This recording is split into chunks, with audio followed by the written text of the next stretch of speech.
Welcome to How I Built My Airbnb, where we dive into the tales of Airbnb hosts. Join us as we explore their journeys, unpack the highs and lows, and uncover insights to inspire other owner hosts. I'm Tony Molina, your host and co founder of Riviera Design Co., a husband wife team that transforms homes into unforgettable Airbnb experiences. Learn more at rivieradadesign.co. In this episode, we welcome Lindsay Anderson and Brian LaFile, hosts of Terra Nova and Terra Vieja in Joshua Tree, California. At Terra, high vibrations meet the grounding energy of the desert. Lindsay and Brian, welcome to the show. Thanks for having us. Yeah, thanks for having us, Tony. So we talked before the show, and you had a really interesting story about kind of how you found your way into Airbnb. Perhaps wasn't the intention. Walk us through the journey of getting to becoming an Airbnb host. Yeah. So as you mentioned, we did not intentionally start this journey to become Airbnb hosts. I think it sort of found us. At the time, I think when our kind of journey started, we were living in San Francisco. We'd been there for about 10 years. Really, I think it was driven, like kind of our journey started with a desire to own real estate, to have our own home, and start to develop equity in a property. And so we had been looking for years in the Bay Area, in other markets that were interesting to us from a primary residence perspective. And so that was probably 2018 to 2020. Yeah. And we also had this desire to kind of escape city life and have a bridge, like a creative retreat somewhere we could either live or escape to that had more connection with nature and was just kind of offered a slower pace of life. So I think that really kind of motivated us to start our search. And then we actually had friends who were interested in the same thing. So we all took a trip to Joshua Tree. We had done some initial market analysis. It seemed to check a lot of boxes for us. And in that trip, we learned that we had kind of different investment approaches than our friends. And we all gained a little bit of clarity on that trip as to kind of what we wanted. Also on that trip, we walked into the home that is now Terra Nova. And we instantly fell in love with it. Like we had been searching for years and we knew a lot about what we didn't want for us. And the second we walked into Terra Nova, it was like everything we knew we wanted. And we made a decision pretty much on the spot to buy it. Yeah. That's kind of where everything began. We were, through and through, just like city dwellers, right? I mean, we had been living in San Francisco for, 10 years at that point. And like Lindsay said, we wanted to get into real estate, but obviously in the city in San Francisco, it's hyper expensive, one of the most expensive markets in the country. And we were looking at markets all the way from the Pacific Northwest to be closer to Lindsay's family, Denver because we liked the vibe. Down in Southern California, we were looking at Guerneville because we just like wine country just outside of San Francisco. And, we were just kind of like putting out all these feelers. We even had like a real estate agent in Tahoe. And all that to be said, it was just kind of like a very exploratory set of years. And we didn't really know what we were looking for yet until we like got into Joshua Tree on that one trip. And then we were like, this is it. And so that whole process might have taken us, I don't know, a year and a half, 2 years.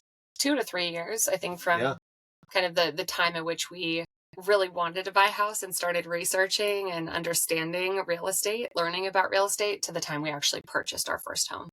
And mind you, throughout this whole process, we were also watching like HGTV nonstop with like Fixer Upper and Property Brothers and like all those shows. So we were just like, yeah, how hard could it be? Let's like throw our hand into real estate. We can renovate a home. Yeah, sure. And so, yeah, those shows make it look a little bit easier than it actually is. Agreed. Yeah, I think we've all had those conversations with friends. We're like, it'd be cool to own an Airbnb with friends. And we had a similar experience where it was like we were all talking about it, talking about finances, and then we ended up finding Mesa Tavira, our current home, and we quickly realized that it was best for us just to focus on that kind of as just a couple, as opposed to with a group of friends. You summarized those 2 years, but I know you did a lot of analysis, quite a bit of analysis. Can you walk us through kind of like the quantitative and qualitative analysis that you did that led you to that moment where you said, okay, this is the home we're going to buy? I kind of see our journey in 2 phases. One was we really thought for a long time we would be buying our primary home. So I would say 2 years at least was what Brian was speaking to, which was looking at markets for ourselves. Like we were looking at homes that we wanted to live in. And I think through that process, we gained so much clarity around what we didn't want, what we couldn't afford. like what kind of position we'd put ourselves in if we looked at some of these places. So I think that process, I do believe it was quite different than the research that ultimately led us to Joshua Tree and led us to purchase Terra Nova.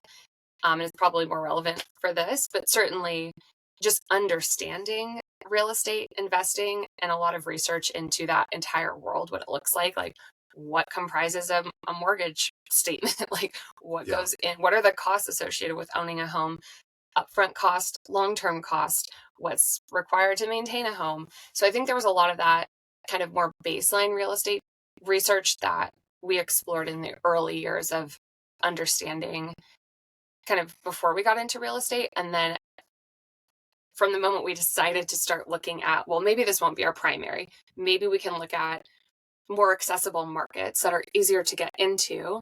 And that would be maybe more of a creative project, more of a creative pursuit, a space where we could create kind of a retreat space for ourselves and share that and open it up with others.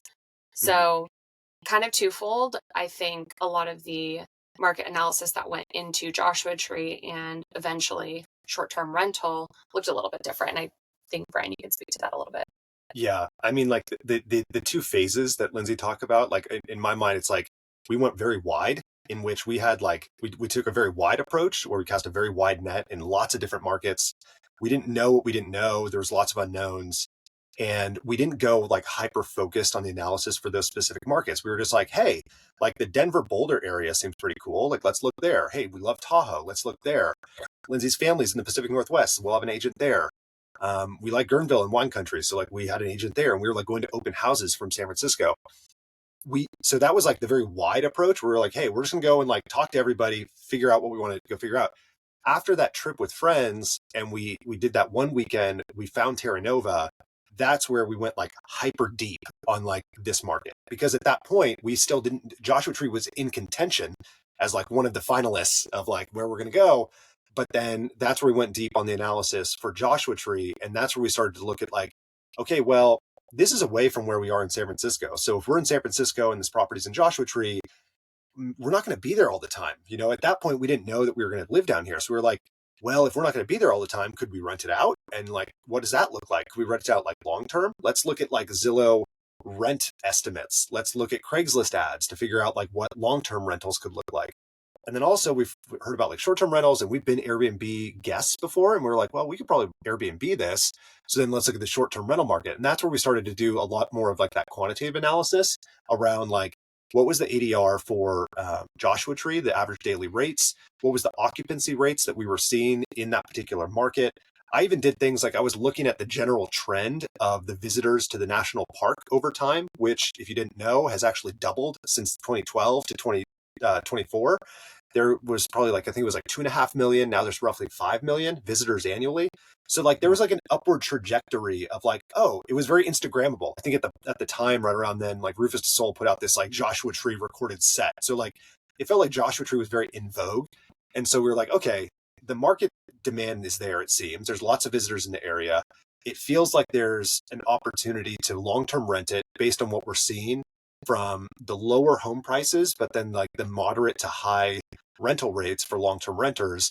And then short-term rentals are actually even better. And so we were able to kind of look at that analysis comprehensively and say, we kind of like built up this little, model, if you will, just literally in a Google spreadsheet of like, if we were to long-term rent it, what would it look like? And like what rents do you think we could get on like the low, medium, and high? We did the same thing for short-term. And then we looked at a couple of different homes and used like the Zestimate, literally just like all the data you can get free online from Zillow to understand and gauge like, okay, well, if we get into this home at $330K, plus you add in taxes, plus you add in insurance, plus you add in like some operating costs for cleans and whatnot, we think we can get a ballpark estimate of like, this might be, 4 to 5K a month to operate.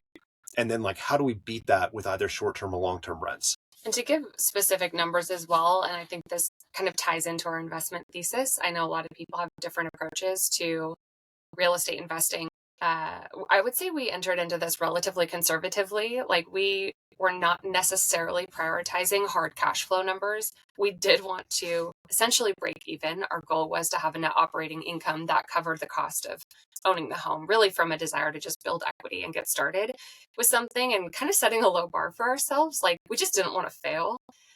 We didn't want to lose a bunch of money doing this, and we wanted to have fun during the process. So we kind of prioritized specific metrics and had kind of a unique approach to what worked for us and why we were doing this.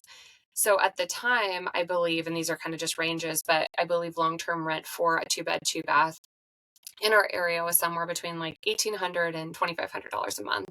And then the short-term rental rates were somewhere between like $3,000 and $5,000 a month for a 2-bedroom, 2-bath.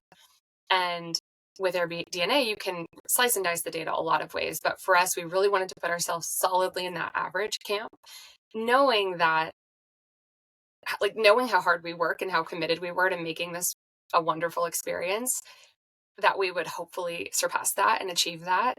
Like, definitely that, we like held on to that dream of outperforming the average. But I think from just an investment perspective, we were very conservative. So that, looking at the STR rate, that would have been our goal. How can we, offset our costs? Worst case, say, the market crashes, with real estate, or supply becomes way too high. Could we long-term rent this? And keeping our mortgage at and some of our basic operational costs below that was our target. So that influenced the price point of the homes that we were looking at, and also our renovation budget. That's awesome. We did the same thing. We said, if we're going to buy an investment property, what would we get if we rented it out long term? We kind of broke down those cash flows. What would we get on average if we did short term, and kind of compare those two? And we have a lot of these conversations where people buy that second home, not with the intention to Airbnb it, but just as like the intention to somehow bring in some cash flow, and they're still deciding. So I think that's really interesting. You went through that as well. You don't expect people to do that necessarily in Joshua Tree. I think Joshua Tree now has become this like short-term rental 100%. And it's funny to hear you say those numbers, 3,500, because I can guess you're making a lot more than 3,500 now here in 2024 on your homes. You did all this analysis, you broke it down, you said, okay, we're going to do short-term rental. That's where it is. You talked about the fact that when you walked into Terra Nova back in 2020, you knew that that was the home. Talk to me about how you knew. I mean, when you have to remember that we were like a bunch of, tech employees coming from San Francisco, right? So we had, I think, a 900 square foot apartment or flat in San Francisco. Not a lot of space, not a lot of outdoor space, right? And when we came down to Joshua Tree, a lot of the homes are on bigger plots of land. So this is like already new and unique for us. However, when we toured 7 homes with friends. And like some of them, although they had some land, it was like maybe a quarter acre, maybe like they had 1 acre, maybe even like a third of an acre. Then we get to this one property that's kind of perched along a little wash, which if you're not from the desert, you probably don't know what that is. It's like a big, like open government owned section of land where like rainwater comes through during big storms in the monsoon season. And so we see this house that's kind of perched up on a kind of a berm that overlooks this huge government-owned wash. And so we just see these like expansive desert views. It's got 5 acres. The person that is selling it is the original homeowner and builder. They built this custom home back in the 1980s. And so we're only the second owners of this property. And so it was meticulously maintained, and it just had these beautiful views. And so when we actually like go out there, we toured the home in the afternoon, and then we were so inspired by the property that we like drove back at sunset. And like we were like, I don't know, like there's something about that one house, so we got to go check out again. And we checked it out at sunset, and of course it was just this most beautiful like pink and orange and red sky that's all lit up. We walk out into the backyard and we see these expansive desert views, and we're like, oh, this is cool. This is it. And, I think at the time you had to look past a lot of the interior design choices because, again, remember, this is like an older couple. They built the house in 1984. And, as one example, there was like one section of walls that was basically just blocking the entire set of views facing south overlooking the wash. And so we were like, okay, if we can look past all of that, and if we can start to like, envision in our minds, what this could look like, I think this is a really special property we have. And one of the things that I think made it unique was just the way that it was positioned on and it backed up to government owned land. So it just felt very expansive and open, and there was very few neighbors around us. So you got a lot of that like kind of desert privacy that I think a lot of people when they come out to the desert, they want. which is like privacy or solace. They just want to be able to like, meditate or do yoga or, just have this like very peaceful experience, writers retreats or artist retreats, things like that. And that was what I think like really struck us. It also is it's a very unique property. When you drive in, there is a big circular concrete patio that's essentially wrapped with structures. So there's the main home on the right, and then there are 2 detached garages on the left. We do have plans to convert one in the future. And in the meantime, they're just essentially storage, and they house a lot of our project equipment. But then there's kind of this concrete path that winds around the house, and there's all these very natural kind of rooms, outdoor rooms. So, fast forward 6 months through our design process and how we kind of landed on things, as we walked around, we could kind of see like, wow, this would be a really cool like outdoor movie theater, or maybe we could put a pool here. Maybe we'll like, there was this little ledge, kind of little peninsula out in the backyard, and I was like, we got to put a yoga deck here. Like, we got to put this like a deck here right away. I can totally see it. And so it was really easy for us to visualize. Like, I went back and I meditated on this for a few days, and I just had all these visions of like flying my dad out to help us build this yoga deck. And we could see, we'll add a cover, like we'll tear out all the walls, the south facing walls on this side of the house, which by the way are the walls for 2 bedrooms, our living room, our dining room, essentially like one entire side of the house. We're like, we'll just rip them all down and we'll replace them with windows, and then we'll create all these covered patios. Like, we just had, we already were just like so inspired by what we could do, particularly with the outdoor spaces. I think the inside was also beautiful, pitched ceilings, and kind of a double suite model. So both sides of the house have their own essential wing with a bedroom and a bathroom with a shared communal space that was very open. And I think that just lended itself really nicely to create this very kind of open feeling that we were going for. Now that I know your house and have seen it in so many pictures, I can totally see that now. But what's interesting is when you walked in the home, it did not look like that. We had a similar experience. When we walked into our home, Mesa Tavira, Lindsay, my wife, was walking around and she said, look, there's the view. And it was just a wall. There was just there's no view. And she's like, no, that's the view. She's like, Right. we're going to open that up and put slider doors so that when guests sit in our sunroom, they have a view over the pool and of the mountains. And I was like, I didn't see that. Now Yeah. you see it when you go in our home. So having that vision is so key to creating a successful experience. And you guys nailed it 100%. Like when you watch Property Brothers or Fixer Up or one of these like home renovation shows, and they like go into the blueprint mode where they like start sketching out like, we're going to raise the ceiling here, we're going to demo there and whatnot. I feel like we had seen that enough times where we're like, oh yeah, we could totally knock down all these walls. And like, of course we can do that and like shore up the ceiling and everything. We had no idea what that was, what was involved in that process. And so it was a huge learning experience for us. But I think at least we had the practice to be like, we had the eye to be like, oh yeah, the views are out here. Like, we're going to do that. Anything's possible. Yeah. Lindsay, I know for a fact that you gave some really good advice in our conversation beforehand around you have this vision and someone told you to go around and sit in different parts of the home. Can you walk me through how you did that and kind of how you eventually used that experience to land where you're at today? One of the things that was unique around purchasing this property, just to take a step back just really quickly, we purchased the home right as the pandemic was starting. And so we actually purchased the house in February of 2020. We still had our apartment in San Francisco. And at that point in time, right around the end of February is right when things started to get really hairy in all the cities across the globe. San Francisco shuts down, and we had just closed on this property in Joshua Tree. So initially the plan was we were going to hire a contractor, design and renovate from afar, and then just fly down or drive down and make trips. Once the pandemic started, and we were both fortunate enough and really grateful for the opportunity to work remotely, we were able to work remotely, and we were like, well, what are we doing in our San Francisco apartment? Let's go live down in the desert. And once we actually like started to live in the house itself, we packed up all of our items in San Francisco.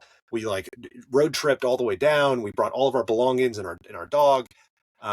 We started to live just like in the home, and we would like live and work there. And I think that actually afforded us the ability to spend some time just living in the home. And we brought in some outside experts to be like, some contractors and whatnot, and even a botanist that was like local to the area, where like we didn't start just like swinging hammers like day one. One, because we were living there and we had to balance our, remote jobs. And so we were like, okay, like we're in this like guest bathroom. like, what would be here? Like we had like one of these like pocket corner showers, and we are like, you know what? It'd be really cool if one of the bathrooms had like a soaking tub. And we were like, yeah, we just like sat in the bathroom and just were like, yeah, like let's like try to picture this. But this is like a multi-week long effort. And yes, I'm sure that other people, could have done it more quickly, or they could have brought in a designer and a developer to like start renovation and get it done in 8 weeks. Like we took a very slow approach because we were like literally, it was a live-in renovation. Like we had to balance living our lives, working our W-2 jobs, and doing these renovation projects. But I think ultimately that led us to slowing down the design and renovation process, where we were able to actually like at one point I remember we had these like fold up camping chairs that we were literally taking around the yard, and we would just like go and sit in various places around the yard to be like, where should we put the fire pit? And we would like sit and just to get the right vibe and see like, is the fire pit best here? And then we would sit down and be like, oh, it's super windy up on this ridge, so like, nah, it's gonna be blowing embers, and then it's gonna have a hard time to, okay, this is not the right place. We move our camping chairs to other places. And that process just allowed us to like very slowly over time, like we probably didn't start like major renovations for like 6 or 9 months until after we had moved in later in the summer and in the fall, after moving in like March, April. And some of it was just very organic. So we actually did start with the yoga deck immediately, like within the first month. We were like, we got this to is build this it. yoga deck. And then from that vantage point, it opened up, alternative views for us. So, we would sit out there. I would meditate out there in the morning, and I'd kind of look around and be like, wow, like that little nook in there could make a really good fire pit because it's a little bit protected from the wind. It has this beautiful view. It's very private. So I think doing things very layered and organically allowed us to create kind of these rooms that weren't like over architected. A lot of this came from kind of this sense of, well, like this would be really nice here. And then once you add an element, other things become available. So it was actually once we added the pool that the space for the fire pit became available, because we actually created a little kind of inlet when we moved dirt around for the pool that lent itself very nicely for a fire pit. But prior to that, we were a little bit stuck because everything was kind of on these flat, elevated ridges that, to Brian's point, the wind became a little bit of an issue. So it was really as we added each component that the entire feel and dynamic shifted, and new things became, I think, available from that perspective. Cool. That's so cool to hear. I love the idea of just like having the time. Not everyone is afforded this time, but you had the time to be able to just try out every different angle of the home and just like sit back, and you weren't in a hurry, and you got to experience it, and you put yourself in the guest shoes. And that is such a key insight in what consistently when I talk to successful Airbnb hosts is they've put themselves in the guest shoes. They don't just say, would I like this? They sit down and they look around and they say, what would a guest want to experience in this aspect? And that is so cool that you did that. Now, I want to know, you have a lot of key insights and a lot of great tips. My wife, Lindsay, and I relied on you two a lot as we were building our home. So this is a special episode for me as well. Share with the listeners kind of what are your top key insights for someone that's saying, I'm kind of interested in getting Airbnb. I don't really know where to start. I don't really know what to focus on. What would you share in that aspect? Number one, know your why. Like, why are you doing this? Are you doing this to make money? Are you doing this to have access to a space you don't have access to today? Is this going to be your full-time living situation? And what about it is inspiring to you? I think through the process, there will be so many challenges that will make you question your decision and or just challenge your resilience. And it's very easy for people to walk away from these processes because they are very, very, very challenging. Like even the most seamless purchase, renovation, STR experience has countless challenges. So knowing your why is so critical. Number two, know your investment thesis. We talked, a little bit about what ours looked like, which is, cash on cash return was not our primary metric. It is for potentially other real estate investors. And I think for us, our core goals really were to create an experience that we would love, that we could open to other people and essentially cover our costs. In addition to that, I think that influenced the types of homes we were looking at and the types of experiences and amenities that we added. It did also just influence our overall approach. So we certainly wanted to go for us, it was this really natural, grounded, and inspiring space. So we create these kind of elevated, very high quality, I would say upscale experiences in very grounding, natural, inspiring places. So that connection with earth and nature is really a core part of our ethos and very much impacted our kind of investment thesis and, influence really every part of the process, from the home we purchased to the design to the materials that we use to where we spent our budget, like what were the high ticket items that we were comfortable spending more on, and where could we cut back, like what areas were not as important to us, so that we could reserve our budget for the things that really were. And for us, oftentimes it was premium amenities and fixtures and really high quality earthy materials, like natural materials when possible. So a lot of stone, terracotta, flagstone, redwood, high quality things that we knew would also stand the test of time, and the desert elements, which are really tricky out here. And then I think the final thing is differentiation. So that's kind of specific to short term renting any space. But if you want to do well with this, you have to differentiate. I think Joshua Tree is actually a very interesting challenge for us because it's a very competitive market. It has a lot of supply. It has a lot of incredible homes, like beautifully designed spaces. There's so many inspiring places out here. And with that, guests have a lot of options. So when they come out here, what is going to attract them to your property? Like, what is going to set you apart from other properties? And, we felt that and really started our design process through the lens of like, what will be a little bit unique and different about our properties. And for us, in addition to some of the things I mentioned around natural materials, kind of this earthy experience, there's also a wellness orientation. So a lot of natural light, a lot of high quality bedding and linens, because we really want people to have like a very tactile experience, prioritize their sleep, prioritize what it's like to actually live and work within these spaces. Even little things like we don't really have any text or advertising anywhere. We have framed TVs, so even our television looks like a framed photo of a Joshua Tree. So I think what's special about that is people come into our homes and they really feel like they've like stepped into a portal into another land. Like they're not being, they're not seeing a lot of like imagery or text or things that kind of attract their attention. It's a really very simple sensory experience. And then we've layered in wellness aspects as well. So Terra Vieja has an outdoor spa area with an outdoor shower, bathtub, a sauna, and a redwood deck, and a fire pit, olive grove dining, like all the things that I think support this very comfortable, natural experience. And then Terra Nova has some different amenities. So we do have a deep soaking tub in one of the bathrooms. We have a walk-in shower as well inside, and both bathrooms have big picture windows that look outside. So you always feel very connected to nature. And then we have a plunge pool, a hot tub, a fire pit, and a yoga deck at Nova as well. So I think when you look at the differentiation component for us, it's really that kind of earthy, grounded experience that layers in a lot of wellness aspects so that people feel different, rejuvenated, somehow better than when they arrived. Yeah, and just to expand on that a little bit, I can't remember who said this, but it could be Warren Buffett, it could be Charlie Munger, but it's an investor. It's like, invest in what you know. And when we thought about building the spaces, we built the spaces that we are passionate about.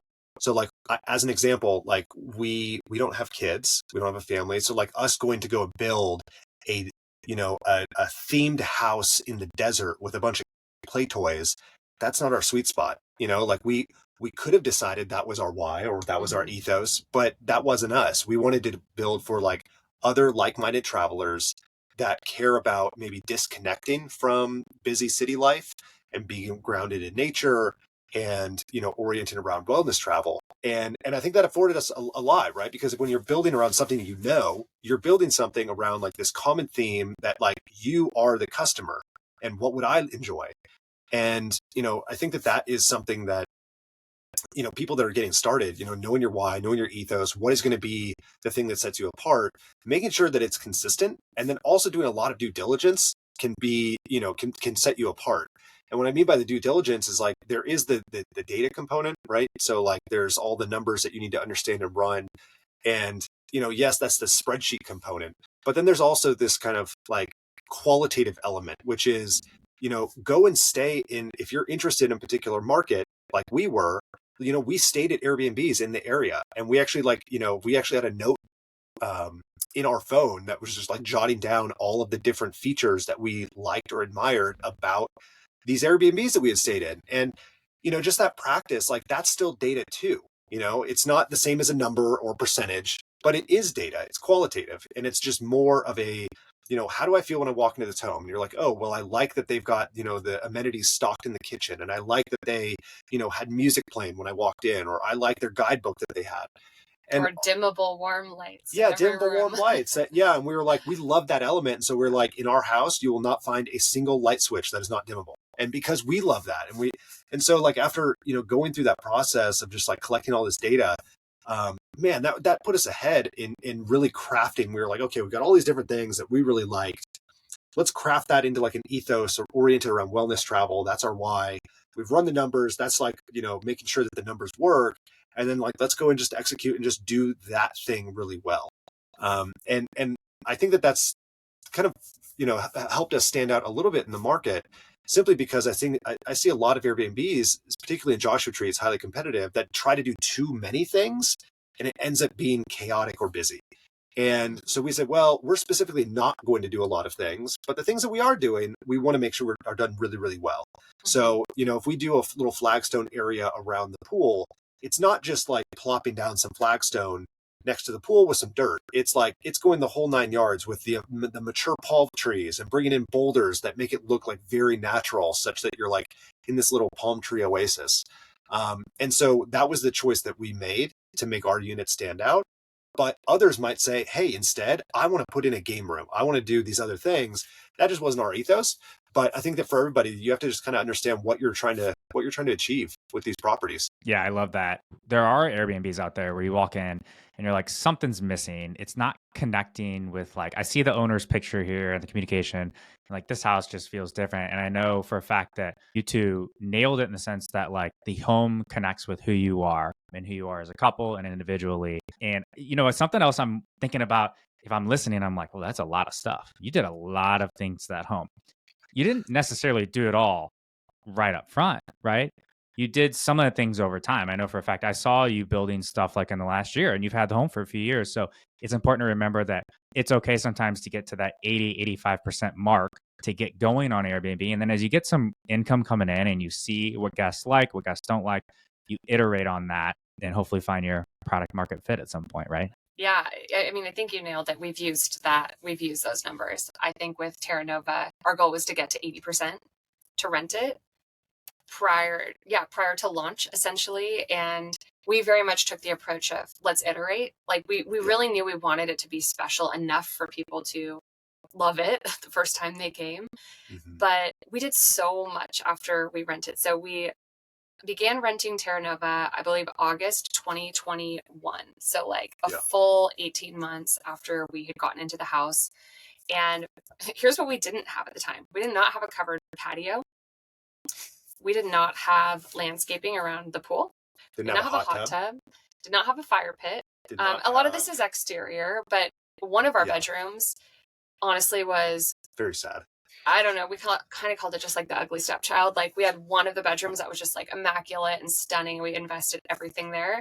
And then we had the guest or like just the smaller bedroom and we just decorated it. We were like, we like took the closet doors off. We kind of just left it open. We're like, we'll come back to this someday. And it bothered me for so long, but finally last year, so this is a full year after we've been renting, we came in and so over time we added a pergola, we added a hot tub, we added a fire pit, which we built ourselves over Christmas one year. Automatic pool cover, seating around the pool. Yeah. And then actually even, so last year I had been renting for a full year and we finally added a backsplash in the kitchen. Yeah. And then we actually did a full closet build out of one of the guest rooms. So we finally added essentially like a custom built desk, custom shelving, and a bench. We redid all of the decor. We added, mirrors. We redid the bedding, we added different carpeting. So that whole room got a complete kind of facelift. And I really enjoyed adding these elements after the fact because it kind of ensured that we were spending our money in the right ways. Like, actually, nobody complained about the guest room, so that was a little bit of a learning for me. Even though it bothered me, I think guests still loved it. So that was kind of a funny one, but it still it wasn't a huge effort, and it really does go a long way. But things like the pergola and the fire pit and the hot tub, those are all things that definitely we could tell in the feedback from guests how much they appreciated it. Like the hot tub was pretty much a direct outcome of a season with a pool and how many guests just really wanted to swim in a really warm pool that is really hard to achieve when your nights drop into the 30s. So I think that it really helped us focus kind of where we spent our money. And then the same thing applies with Terra Vieja. We rented Terra Vieja for 6 months before we added the spa corner. So we had a vision, we knew that we wanted it, but we were kind of on the fence about which amenities to prioritize first and where did we want to go. So we waited for 6 months, and that really gave us some of the clarity I think that we needed to design the most important upfront feature. And I will say that's still not finished. So we have the outdoor shower, the outdoor bathtub, the sauna, and the deck. We have not yet installed the cowboy tub, which is integrated into this design. But we just didn't have the time up front to do this, and we were going into the winter season, so the timing just didn't work to add a pool. But now, as we're heading into the summer, that is going to be one of the projects that we tackle. So the work is never done. I mean, especially in a hyper competitive market like Joshua Tree, right? Like, it's so easy to go over budget just to be competitive, where you look at everybody else and you're like, oh my God, there are some absolutely stunning homes from like hyper modern to hyper rustic Western. But the amount of money that people put into these homes is baffling, right? And so, you can create a top notch tier one, top 1% Airbnb, but it's going to cost you. And so for us, we were like, well, we want to do that. And I think that we felt that pressure from the market where we were like, in ourselves, where we were like, this isn't done. Like, we're not done with this, but we got to a point where it's good enough, where it's going to have to be good enough with the guests. And the funny thing is, I think we're our own worst critics, like we find the things that are all wrong with the houses, and maybe guests are able to like look past that a little bit. But being in this market specifically, when every home is so immaculately designed and has this special feature and whatnot, I definitely felt that pressure of like, oh my God, we didn't launch with, the hot tub. Like, oh my God, what are we going to do? But it actually allowed us to get some income back, generate some savings from the business, to then allow us to like buy some of these features using some of the cash flow. And so, it is okay to take a step back and not be like pedal to the metal, full tilt, for 2 years straight, spend, to have an effective Airbnb. And that does go back to the kind of comments about just cash flow overall. We've essentially reinvested our profits for going on like basically 2 to 3 years now. And we're at the point at which now we're starting to look at actually taking an income from the business. But for us, that was so important. And that leads partly to why we've drawn some of these improvements out over time, is so that we can do it in a really sustainable way for the business that doesn't put us in a risky position from a cash flow perspective, and allows us to make really intentional choices about how we spend the money. And we're not like, oh, we got to build this thing and then come back. A very silly example was one of the first things we were really hungry to do. We were like, we got to add this privacy fence. I think it cost us like $15,000, and it was like 8 panels of redwood, and it's beautiful. People love it, but it's like, there are decisions we've made that we've acted too fast and haven't maybe done enough research or understood, like, is that the best use of those funds? So doing it a little bit more organically over time, I think has had really good, it's just a much better approach for us. Taking the calculated risk or calculating the investments. One example would be creating a list of all things you want to do and just throw them in a Google sheet and then rank them according to how does this impact the guest experience? And then also, how does this impact our ROI? You never know for sure what it's going to do to both, but you can probably get a good prioritization list if you think about those two factors. And I think that's a huge key to what you did. And even though you did make those mistakes, probably the majority of the decisions you made later on were because guests said things, you stayed in the home, you saw the experience that you wanted. And then you knew that once you did, build the hot tub or build the fire pit, you knew exactly what that was going to do to the home, to the experience, and the ROA. So it's funny that you mentioned that. We have photos from last summer of a little summit that we did where we have had this running list of things that we wanted to do for the business. Some are kind of reactive, like the less glamorous operational stuff, like upgrade the Wi-Fi or get a new Wi-Fi provider. And then some was more kind of fun, like what additions and improvements do we want to make?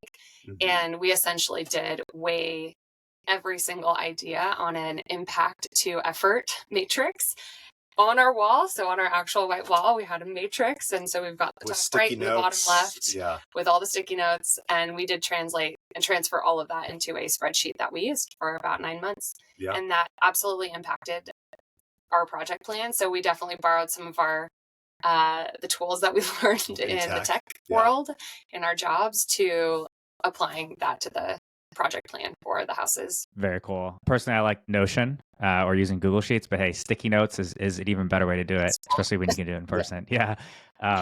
Well, thank you so much for joining us. This is such an awesome interview. I know there's so many insights to take away from this. So I hope that for the listeners out there, they can really understand all the hard work that you put into it and the success you've had. So Brian and Lindsay, why don't you tell everyone where they can find you and a little bit more about your homes as well? The two properties that we have are Terra Nova, which is our first property in Yucca Valley. That's on 5 acres, has a pool. It's 2 bedroom, 2 bath, about 1,600 square feet. And we wanted to stick with the Terra or just the earthy theme. And so we actually created a business after we created our second property. Our second property is a smaller project. It's a 2 bedroom, 1 bath, about 1,000 square feet homestead cabin that we renovated. Like, it was built in the 1950s, so way different project from our first one. That's in the village of Joshua Tree. That's like on the main road into the national park. And once we started to like coalesce this idea of like, we love the earthiness, we love the calming natural vibe, like let's create this kind of like more organic brand around this. We created the Stay with Terra brand. And so if you go to staywithterra.com, you can see all of our properties. You can do direct bookings there. You can find us on Instagram at staywterra. I think on TikTok too. Do we have a TikTok? Yep, we have a TikTok. We have a TikTok. All right. And so you have just like little behind the scenes shots of like initially it was like the renovation stuff that we were doing. And now it's like all of the guest experiences and photos around the property. So staywithterra.com, Terra Nova, Terra Vieja, go check them out. Especially if you want to get to Joshua Tree and experience the earth in a different way. I think you've created that experience. So thank you so much, Lindsay and Brian, for coming on the show. Yeah, thanks, thank you Tony. so much.